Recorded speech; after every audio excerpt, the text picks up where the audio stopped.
ভারত থেকে চাল আমদানি শুরুর পরও বাজারে দাম কমছে না। ব্যবসায়ীরা জানিয়েছেন আমদানির পরিমাণ আরও বাড়লে কমতে পারে চালের দাম। বর্ষা মৌসুম হওয়ায় বাজারে সবজির দামও চড়া, বেশিরভাগ সবজির কেজি ৮০ টাকার ওপরে। মুরগির ডিম ১৪০ থেকে ১৫০ টাকা ডজন। বিস্তারিত পরাগ আজিমের রিপোর্টে।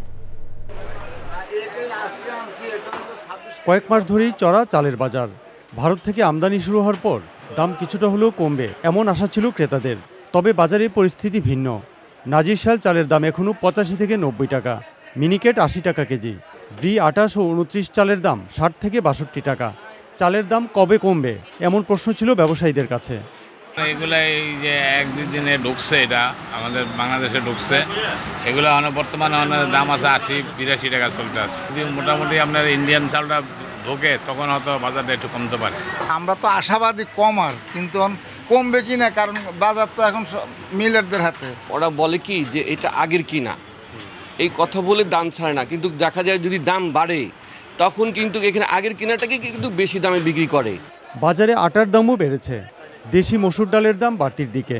খোলা আটার দাম বাড়ছে এবং প্যাকেট আটার দাম বাড়ছে। দেশি মুসুরির ডালটা বর্তমানে আমাদের ১৬০ টাকা বেচলে আমাদের সীমিত থাকে, আরও বেশি ব্যস্ত হয়, কিন্তু আমরা কাস্টমারকে ধরে রাখার জন্য আমরা ১৬০ টাকায় ব্যস্ত আছি।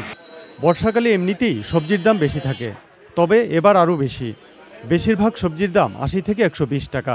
পটল হচ্ছে আপনার ৮০ টাকা কেজি, করলা ১০০ আছে, ১২০ আছে, চিচিঙ্গা আছে ৮০ টাকা কেজি, কাঁকরোল আছে ৮০, ঢেঁড়স ৮০ টাকা, ১০০ টাকা। আমরা কাস্টমার, আমাদের তো অসুবিধা বেশি দাম বাড়লে।